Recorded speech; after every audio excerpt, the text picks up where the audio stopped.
Vamos a iniciar este nuevo tema, que es el capítulo 4, que son los mecanismos de defensa innatos, que prácticamente lo que estamos estudiando es la inmunidad innata. Y hasta ahorita inmunidad innata, ¿qué saben de ella? Pues saben que reconoce patrones altamente conservados y que la consecuencia es inflamación. Justamente los ejemplos que hemos visto de la importancia del proceso inflamatorio. En términos ideales hay inflamación, hay resolución de la inflamación y todos salvados, ¿no? La inflamación nos permite activar también la respuesta adaptativa de forma adecuada para generar buenos mecanismos de memoria inmunológica y estar protegidos. Pero lamentablemente, cuando esto falla, pues la inflamación es descontrolada y eso nos lleva a inflamación crónica, lo cual nos permite o nos genera mucho hincapié de estar entendiendo molecularmente cómo se encienden estos procesos inflamatorios. Y estudiar eso no es más que entender la inmunidad innata, entender esos mecanismos que hoy vamos a ver estos dos subtemas, barreras físicas y receptores de inmunidad innata. ¿Por qué barreras físicas? Bueno, porque lamentablemente anteriormente la visión que se tenía, y lamentablemente lo digo no porque esté mal, simplemente porque a veces nos quedamos con esa idea y créanme que la inmunología ha avanzado tanto que ya no es del todo correcto verla así, verla como una inmunidad inespecífica y una inmunidad específica. La única vez que lo digo y a propósito pongo esa cruz, ¿no? Porque ya no lo tenemos que ver así, no vamos a perder el tiempo así. ¿Por qué veíamos antes la inmunidad inespecífica o a qué se refería con inmunidad específica? Esa es la única diapositiva que traigo de eso y la voy a aclarar. Bueno, hoy en día esa inmunidad específica le cambio de nombre y le voy a llamar simplemente barreras. Y si quiero ponerle un nombre más importante, le voy a llamar simplemente mecanismos de resistencia innata. Sí me sirven, claro que me protegen, claro que forman una resistencia, pero no es lo que nos compete estudiar, ¿no? ¿A qué me refiero con esas barreras? Bueno, puede haber barreras físicas, aquí se me olvidó ponerle físico, barreras mecánicas, químicas y microbiológicas. En cualquier parte del cuerpo, como ejemplo, aquí está la piel, el intestino, pulmones y boca. Pero en esos ejemplos, esas barreras físicas, ¿qué son? Pues las uniones estrechas, esas células epiteliales que están formando estos, estas mucosas, pues les acabo de comentar en la clase previa que están altamente unidas. Bueno, el simplemente tener una unión tan estrecha forma una barrera. Esas mismas células son capaces de tener mecanismos que le dan movimiento, por eso también pueden ser barreras mecánicas.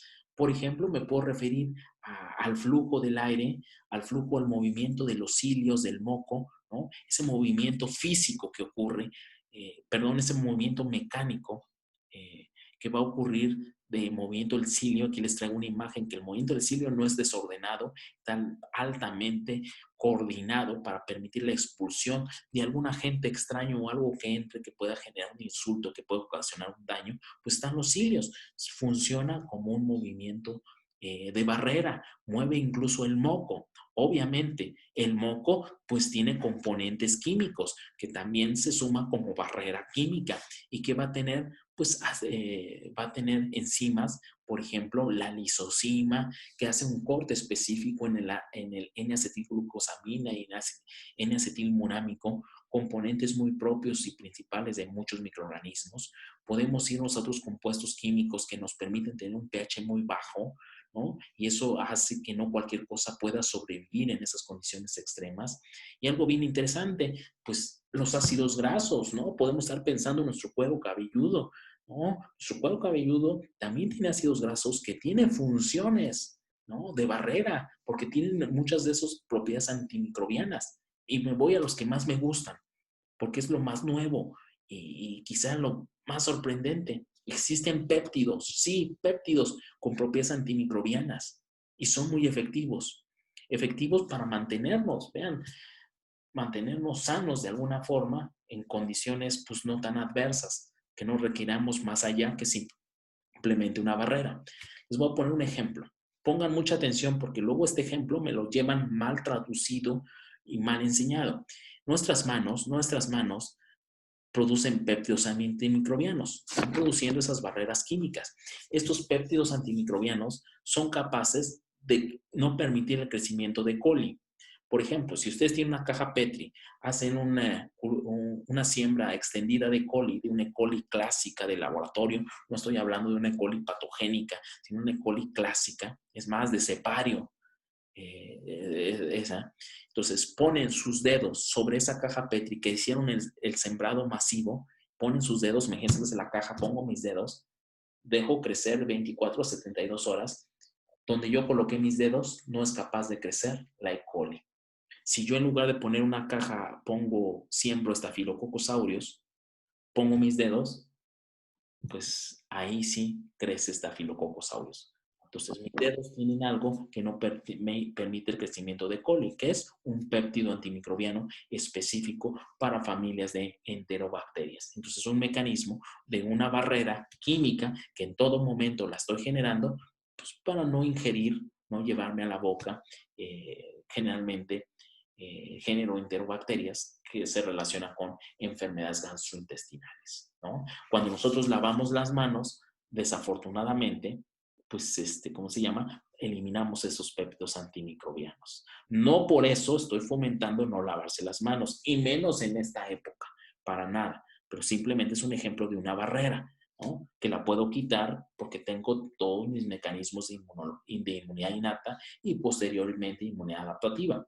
Otra barrera que a veces la olvidamos, la propia microbiológica. Yo en mi mano tengo una microbiota propia.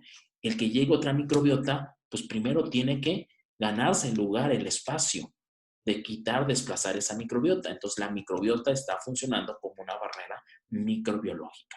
Entonces, todo esto que acabo de poner en esa diapositiva son barreras que simplemente hoy las vamos a guardar como mecanismos de resistencia innata. No por ello no los voy a volver a repetir. Los voy a repetir, pero ahora en un contexto de inmunidad innata, pero en un mecanismo más interesante. Reconozco y respondo. Reconozco, censo y tengo una fase efectora. Como fase efectora, pues puedo generar más péptidos antimicrobianos, pero ya son resultado ¿de qué? De un reconocimiento. Aquí no. Por eso digo que es inespecífico. Aquí en todo momento estoy produciendo esos péptidos antimicrobianos. Otro ejemplo que mucho me gusta comentarles a ustedes, porque tiene una aplicación mucho en belleza, en cosmetología y en todos estos tratamientos de belleza, es el meconio. El meconio es la primera popo de un recién nacido. Recuerden que un recién nacido no ha comido nada más que pues, la alimentación que viene de la madre. Bueno, fíjense la naturaleza, la belleza de la vida, ¿no? Su primera popó, que es el meconio, lo que es rico es en péptidos antimicrobianos. De alguna forma, la gran cantidad de expulsión de péptidos antimicrobianos es como decir, voy a limpiar, quitar toda esa microbiota que existe para que se empiece a repoblar la nueva microbiota, ¿no? Entonces, por eso hay tratamientos que ocupan esa popó, la primera, solo la primera popó del bebé después de nacer, y funciona muy bien porque son péptidos antimicrobianos. Por ahí los que les interesa esa parte de la industria farmacéutica, de cosméticos o de belleza, el futuro está en muchos compuestos, muchas cremas que les van a adicionar péptidos antimicrobianos, ¿no? Para el acné, entonces va a haber muy nuevas formulaciones. ¿Y por qué les digo que va a haber? Porque ya están las patentes. Quizá todavía la explotación falta, pero para allá va el futuro. ¿Dudas, preguntas? Profesor, y por ejemplo, ¿por qué Sí. los mecanismos de inmunidad innata no generan una respuesta ante la microbiota comensal? No es que no generen. Miren, los mecanismos de resistencia innata no podemos hablar de respuesta. Simplemente, el que tú tengas un mecanismo que genere un péptido antimicrobiano propio para E. coli me permite que aquí en mi mano no esté creciendo E. coli, por poner un ejemplo, ¿no? Mi mecanismo de resistencia innata que en el intestino delgado, por eso, tenga ciertas condiciones muy adversas como mecanismo de resistencia, no cualquier cosa va a crecer, puros anaerobios, ¿no? Entonces, las barreras o las resistencias innatas lo único que están haciendo es mantener en línea, o sea, formar como su nombre lo dice, una barrera. Tú te pasas de la barrera Y si yo no puedo contenerte, que seguramente no, porque se está pasando de la línea, necesito ya la inmunidad innata. Y efectivamente, la innata sí puede ir en contra de la microbiota, pero no para eliminarla, simplemente para decir, tú E. coli, si ahora estás en la mar, tú E. coli generalmente no debes estar en mi boca, pero si apareces en la boca, ya mi resistencia innata no fue suficiente para que no llegaras acá, a la boca. Entonces, ¿qué va a pasar? Mis sistemas de inmunidad innata la van a eliminar, ¿no? Propiamente la E. coli. ¿Por qué no las otras bacterias? Bueno, no es que no las elimine, simplemente las mantiene en equilibrio. Es decir, tu microbiota estás en constante crecimiento. Bueno, yo comúnmente no te estoy matando, pero si yo veo un E. coli, voy y elimino el E. coli y me llevo a muchas otras de la microbiota, ¿no? Y posteriormente se va a volver a repoblar, ¿no? Como barrera de resistencia. Entonces, si es capaz, otro ejemplo que quizá queda más claro, en el intestino, la microbiota está presente. Ahí afuera del intestino, en el lumen del intestino, no pasa nada. Pero si esa microbiota pasa tantito, se pasa de la raya, se pasa de la barrera, ahora sí, la inmunidad innata lo va a eliminar, ¿no? Entonces, la inmunidad innata está ahí para estar censando. Si es muy peligroso, lo elimina, y si no es peligroso, lo mantiene. Entonces, permite mantener ese equilibrio entre la microbiota. ¿Por qué no la eliminamos? Porque tarde que temprano la microbiota está apoyando como mecanismo de resistencia innata. Profe, ¿todas estas barreras son parte de la resistencia innata? Sí, todo esto se llama resistencia innata. Ah, ok, gracias. ¿Qué va a ser inmunidad innata? Bueno, la inmunidad innata nace con el padre, al menos teórico, no teórico, el padre que dio pauta a la inmunidad innata, porque fue el primero en ver esa visión y dijo, se acabó eso de la inmunidad, de diferenciar lo propio de lo extraño, llegó a su fin. Realmente no es que reconozca lo propio y lo extraño, el sistema inmunitario es estar reconociendo en todo momento y reconoce en todo momento para qué, para ser el verdadero guardián, el verdadero que nos defiende, ¿no? Él fue el primer visionero que dio la pauta para decir, gozamos de salud porque tenemos una inmunidad innata que todo el momento está trabajando, que incluso es la más importante. Y hoy sabemos que sí es lo más importante. ¿Y cómo lo va a hacer? Esa era la pregunta de muchos. ¿Cómo lo va a hacer? Bueno, con este mecanismo bien sencillo, que usa receptores que evolutivamente hablando son muy ancestrales y que reconoce patrones. Entonces, diferenciando con lo que sabemos, la inmunidad innata va a reconocer patrones altamente conservados. Gracias a que son altamente conservados con poquitos receptores, yo soy capaz de reconocer muchas cosas. En cambio, la adaptativa, para cada cosa, reconozco el fino detalle, ¿no? Entonces, esto es más rápido, por eso lo innato es inmediato. Sus receptores están en la célula. Una célula tiene varios receptores. Nos dimos cuenta cuando vimos características que hablamos de 100 receptores. En cambio, lo adaptativo tenemos muchos, ¿no? Entonces, ¿cómo nace el estudio? ¿Por qué Charles Janeway habla de inmunidad innata? Porque hubo investigadores, Hoffman, estudiando Drosophila melanogaster. ¿Y qué hizo con Drosophila melanogaster? Bueno, estaban estudiando la polaridad dorso-ventral, es decir, por qué la mosca de la fruta le crece de un lado las alas y del otro lado la cabeza. En una época que mutaban cosas para ver cuál era el gen responsable, mutaron un gen y adivinen qué pasó. Ese gen, en lugar de hacer una mosca con dos juegos de alas o una mosca con dos cabezas, lo que observaron que esa mosca nació igual que todas, pero en los primeros días esa mosca estaba llena o tenía hongos, se ha infectado de hongos. ¿Cuándo habían pensado que las moscas pueden tener hongos? No habíamos pensado porque ni nos preocupábamos por las moscas ni sus mecanismos de defensa. Entonces, lo que habían mutado era un gen importante para mantener libre de hongos a las moscas. Y eso permitía, ese gen que mutaron, permitía generar drosomicina. Y la drosomicina no es más que un péptido antimicrobiano. Entonces, gracias a que se descubrió ese péptido antimicrobiano, ese mecanismo, pues empezaron de alguna forma a estudiar estos genes. Y primero le pusieron nombre a ese gen. Una expresión que se usa en el alemán para referirse a algo sorprendente, es decir, la expresión Toll. Entonces estos genes se llamaron genes Toll, la molécula Toll. Y este gen lo fueron a buscar en humanos y como se encontró en humanos le llamaron tipo Toll, o sea, parecido a Toll.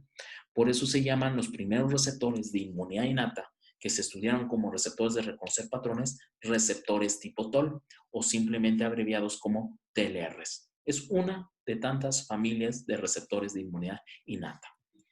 Entonces, ¿qué reconocen los receptores? Esta primera parte, estos primeros 5 minutos, quiero aprovechar para hacer un repaso de todo lo capaz que es reconocer y quede claro que lo que reconoce son patrones altamente conservados. No quiero que se pierdan de vista y me digan que lo innato reconoce antígenos. Antígenos es adaptativo. Innato son patrones altamente conservados, ya sean PAMs, ¿no? Y referirme como PAMs no es más que todas estas moléculas, ya sea en la superficie o en el interior de una bacteria, así como puedo hablar de DNA bacteriano, que el DNA bacteriano es hipometilado, es lo que lo hace diferente con nuestro DNA. El DNA bacteriano es rico en secuencias de citosinas y guaninas, por eso decimos CPGs, o pueden ser proteínas en el interior de la célula, que pueden ser proteínas de choque térmico, o proteínas en el exterior, las muy conocidas LPS, endotoxinas, proteínas de membrana externa. Nos queda claro que aunque se llaman PAMs, estas no son exclusivas de patógenos. Entonces, otro término que aunque no se usa mucho, pero es más correcto, es llamarle MAMs. Aunque históricamente seguimos llamándolo PAMs, porque el primero que tuvo la visión de llamarlo PAMs fue Charles Janeway. Entonces, a partir de él se abre esa brecha para darle la importancia a la inmunidad innata. Ahora, esto va más allá y no solo son MAMs, también sabemos que moléculas propias pueden sufrir daño, células propias pueden sufrir daño. Imagínense una célula apachurrada, una célula por condiciones físicas lesionada, pues va a liberar su contenido del interior al exterior. Entre ellas se va a producir muchas moléculas. Esas moléculas van a funcionar como patrones moleculares asociados a lesión, a daño celular o a daño celular de células y tejidos, abreviado como DAMS. Entonces, no solo son PAM, sino también son DAMS. No solo son PAMs y MAMs de virus, bacterias, protozoarios y hongos, también van a ser patrones moleculares propios de nuestro tejido dañado. Como ejemplo, lo puse en la clase previa, puse el adipocito hiperplásico hipertrófico que entra en hipoxia, se muere el adipocito, entonces libera DAMS. Entonces, lo mismo que ocasiona que encienda la inmunidad innata la obesidad, pues lo mismo que lo puede hacer un patógeno. ¿Dudas, preguntas, inquietudes? No, profe. Bueno, ahora, esta diapositiva, poco a poco la van a ver más interesante. Estoy seguro que muchos de ustedes la ven así y no llama la atención, pero conforme más profundicemos en el tema, van a decir que es una diapositiva muy elegante. Es una diapositiva que copié Charles Janeway de su artículo original y es una visión muy interesante.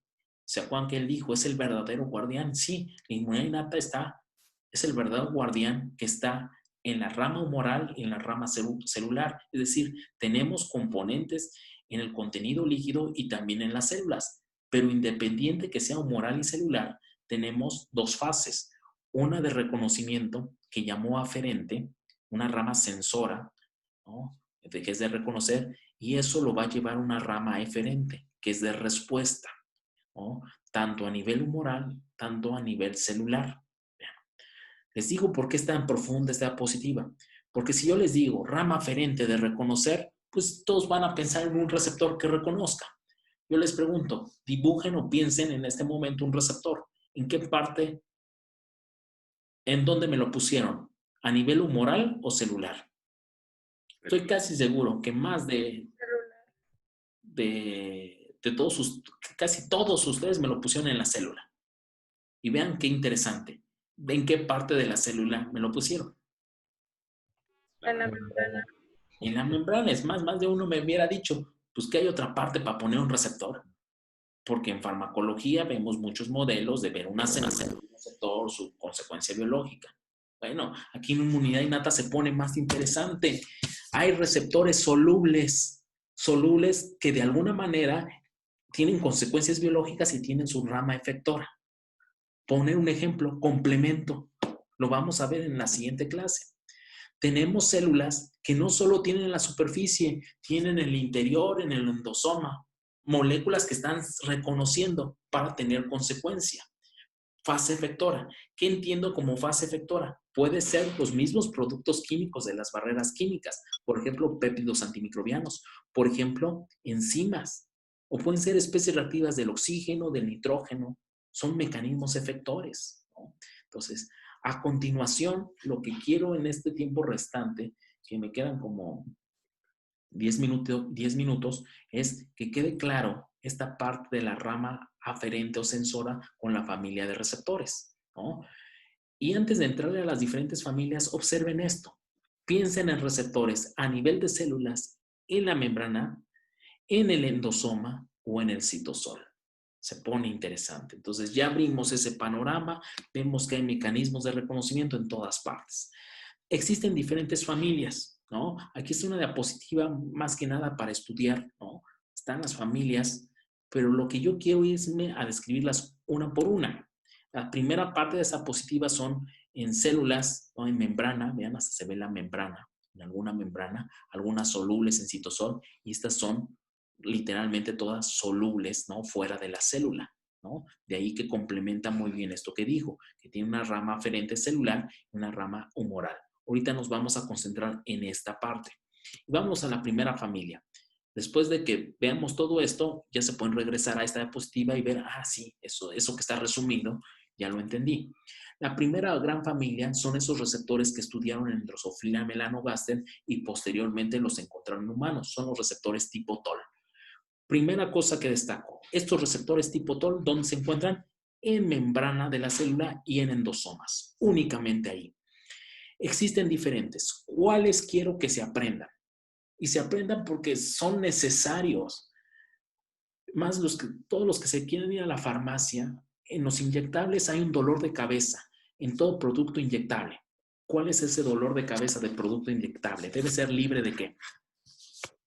¿Pirógenos? De pirógenos. Es más, ¿y qué entendemos de pirógeno? Es una palabra clásica pensamos que son puras moléculas que ocasionan fiebre. Bueno, les presento la principal molécula y la que más tenemos que produce fiebre y la que más da dolor de cabeza es el LPS.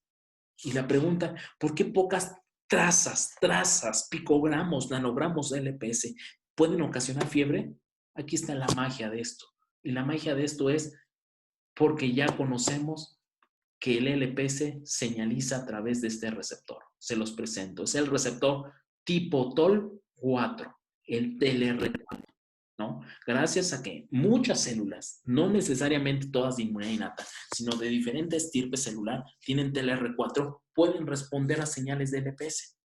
Y ese mismo receptor no solo puede reconocer el LPS, también algunos otros componentes de virus. Ahí hay ejemplos. E incluso moléculas también de ¿qué? Propias, ¿no? Moléculas de daño celular, ¿no? Entonces, este ejemplo se lo tienen que aprender, TLR4-LPS. Otro ejemplo clásico es flagelina, que es reconocido por TLR5. Y de ahí me voy a los que están en los endosomas.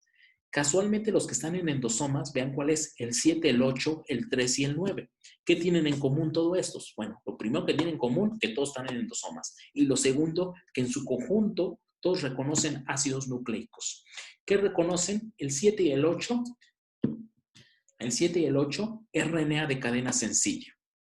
Ya muchos dijeron, seguro el nuevo virus que ocasiona COVID-19, SARS-CoV-2, es reconocido por 7 y 8. Efectivamente, ahí hay un estudio muy interesante en gemelos de un desarrollo grave y un desarrollo pues no grave de COVID-19, y lo que tienen de diferente es la respuesta por TLR7 y 8, ¿no? ¿No? Los que quieran entrarle al mundo de nuevo virus y 7 y 8, los invito a que lean uno de mis últimos trabajos publicados este año, donde por marzo publicamos un análisis del virus SARS-CoV-2 reconocido por 7 y 8, ¿no? El potencial y qué tanto se parece al MERS y al SARS anterior. Entonces, sí, efectivamente. Y alguien me diría, ¿y cómo se fue directo a esto? Porque yo les contestaba, está bien sencillo. Si TLR7 y 8 reconoce RNA de cadena sencilla y el nuevo virus, lo poco que se sabía era que de RNA, pues dirían mis maestros, agua pasa por mi casa, era obvio que iba a participar 7 y 8, ¿no? Si el RNA se está replicando y llega a formar en algún virus RNA de doble cadena, pues tenemos TLR3. Si hablamos de un virus que no es de RNA, pues tenemos TLR9 que reconoce DNA. O si hablamos de bacterias, DNA bacteriano, pues hablamos de DNA. Si hablamos de enfermedad autoinmune como lupus, que se generan complejos inmunes de DNA, pues hablamos de TLR9. Entonces, ¿qué va a ocasionar el señalizar? Bueno, va a ocasionar que generen citocinas. Citocinas inflamatorias. Bueno, ahora, aquí está esta diapositiva para recalcar cuál es la consecuencia. Y antes de esto, yo quisiera que tuvieran en mente la señalización. Lamentablemente, no sé en qué materia les enseñan señalización, pero a veces resulta de los temas más desagradables. Exacto. Y más desagradables y no sé por qué no les gusta, pero entendiendo esto les permite abrir el campo de la biología celular de forma interesante. Y yo les aconsejo siempre ver 4 grandes niveles. Primer nivel que tienen que entender es ligando receptor. Ejemplo, LPS-TLR4 es un ejemplo de muchos. Segundo nivel en la señalización, ¿qué molécula adaptadora se va a unir? MID88 TRIF es un ejemplo más. Después va a venir una cascada de fosforilaciones, de activación de sinasas, ya sea de segundos mensajeros o no, utilizando segundos mensajeros o no. Pero la consecuencia final de la activación de sinasas nos permite llevar a la última consecuencia, que es la translocación de un factor nuclear. ¿Por qué un factor nuclear? ¿Por qué se va a definir? Gracias a que hubo esta señalización, voy a poder tener la transcripción de ciertos genes. Y entonces pongo como ejemplo NF-κB. NF-κB pues permite la transcripción de estos genes, de citocinas, que voy a llamar citocinas inflamatorias, de quimiosinas, de moléculas de adhesión, es decir, que nuestro endotelio exprese una molécula que secuestre las células, se peguen al endotelio, ¿no? Moléculas coestimuladoras que las vamos a ver más adelante. Pero todo esto fue gracias a esta señalización. Ahora, no solo es el único factor de transcripción, tenemos otro, por ejemplo, los IRFs, que son factores que van a inducir interferones tipo 1. ¿Por qué interferones tipo 1? Necesito que tengan bien presente, porque su función es generar un estado antiviral y mejor aún, antiproliferativo. Estas de acá me ocasionan inflamación y son las que dan el estímulo a la respuesta adaptativa. Estas de acá me generan inmediatamente un estado antiviral y antiproliferativo. 2 procesos que todo investigador en salud estamos detrás de ello. Curar una infección viral crónica o curar el cáncer. Biológicamente nuestro cuerpo, ¿cómo responde inicialmente? Con interferones tipo 1.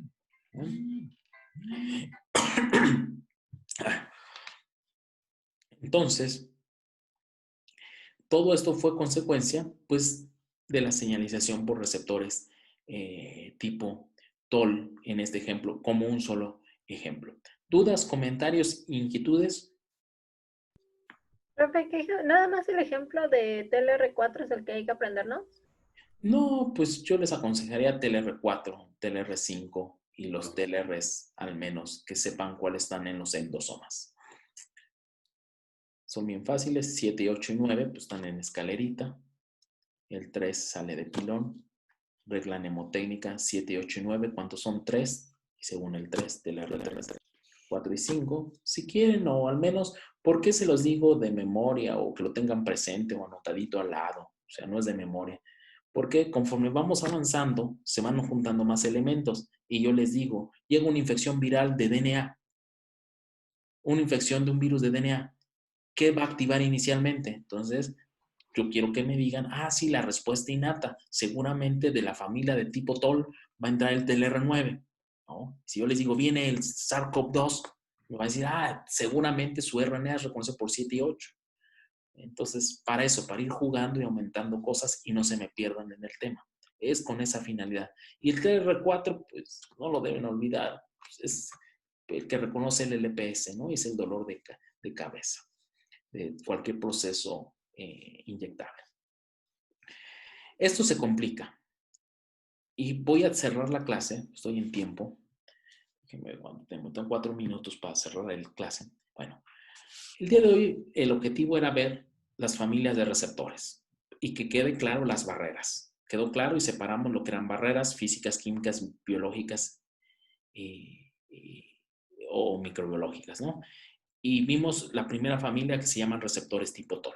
Lo que destacó, lo que permitió descubrirlas fue el dominio TOL. Posteriormente encontraron otro dominio que participaba en una familia de receptores, que son los receptores tipo NOD. Y para hacer similitud a nomenclatura, le llamaron a estos TLRs y a estos NLRs. Lo que destaco es el NOD, por eso se llaman NOD-like receptor, receptores tipo NOD. Luego encontraron otro dominio que se llaman los RIG, y entonces aparecieron los receptores tipo RIG.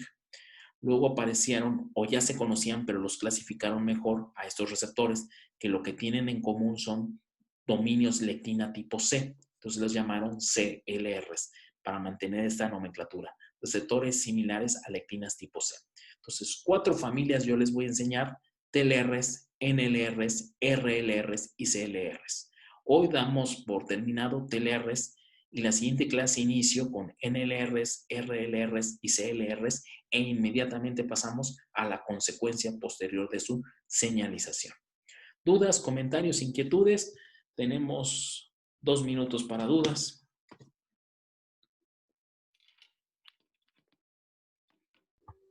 Estos receptores son parte de lo aferente o de lo eferente. Todo lo que son receptores son la parte aferente. Miren, aquí ya empiezan a aparecer TLRs, aferente de la célula. Dectinas son CLRs, ¿no? NOD 1 y NOD 2 en NLRs. Entonces, todo esto es reconocer la consecuencia de lo que va a pasar después de su señalización. Esto que les puse aquí, citocinas e interferones tipo 1, ahí sí ya va a formar parte de ¿qué? De la rama eferente. ¿Más dudas? ¿Más preguntas? La parte eferente vienen siendo como los productos. Exacto, la parte con que te vas a defender. Es como decir, la célula, ¿cómo ve que está en peligro? A través de la rama aferente y los receptores, las 4 familias. ¿Qué hay más? Pero vamos a ver 4. Y la rama eferente ya son las balas, la forma en que se va a defender, y son esos. Ahorita solo vimos citocinas e interferones tipo 1. ¿Más dudas? ¿Más preguntas? Profesor, ¿hay nivel humoral celular en la inmunidad adaptativa? También, efectivamente, nivel humoral y celular, solo que ahí está muy marcado. El humoral son anticuerpos y el celular son linfocitos T. Y aquí como que no se notaba tan claro. Conforme vamos avanzando, les digo, vamos a regresar a este cuadro y vamos a decir, padrísimo este cuadro. Entonces, estamos en tiempo, entonces me quedo para resolver algunas dudas. Prácticamente ya serían dudas. Damos por concluida la clase del día de hoy en este momento. Entonces, los que tengan alguna duda, con todo gusto se las respondo fuera del tiempo de clase. Y los que no, pues terminamos nuestra clase y nos vemos el próximo sábado.